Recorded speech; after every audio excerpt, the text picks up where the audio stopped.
सागर किनारे दिल ये पुकारे।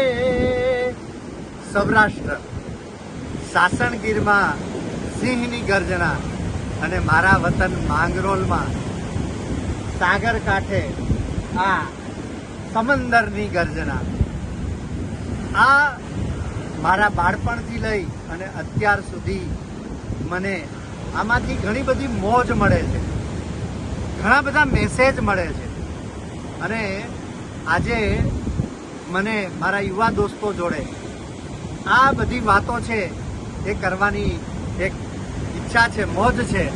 ત્યારે હમણાં ગુજરાતી ફિલ્મ આવી સમંદર અને એનું જે ટાઇટલ સોંગ છે એ સાંભળવા જેવું છે।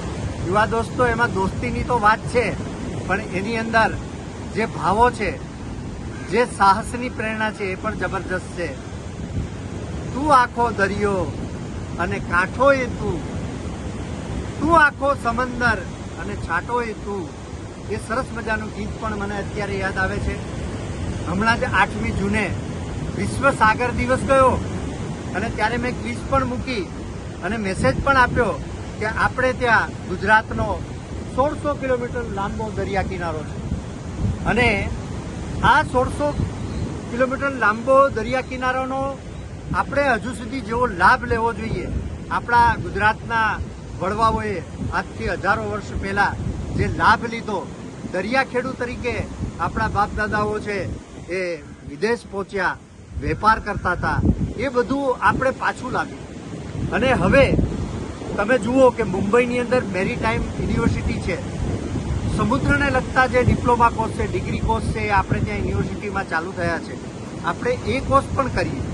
આની અંદર રોજગારની, સ્ટાર્ટઅપની ઘણી બધી તકો રહેલી છે અને મને ખબર છે કે મારો આ માંગરોળનો દ્વારકા સુધીનો જે દરિયાકાંઠો છે એની અંદર અહીં જે ખડતલ ખમીરવંતી અમારી ખારવાની જે જ્ઞાતિ છે એ આ સાગર ખેડૂત તરીકે એટલા બધા સાહસો કરે છે, તો એટલું કહીશ કે આ સાગર છે અને સાગર છે ને એ તમને સાહસની પ્રેરણા આપે છે, એક મરજીવાની જેમ જીવનમાં આગળ વધવાની પ્રેરણા આપે છે, નિર્ભય બનાવે છે।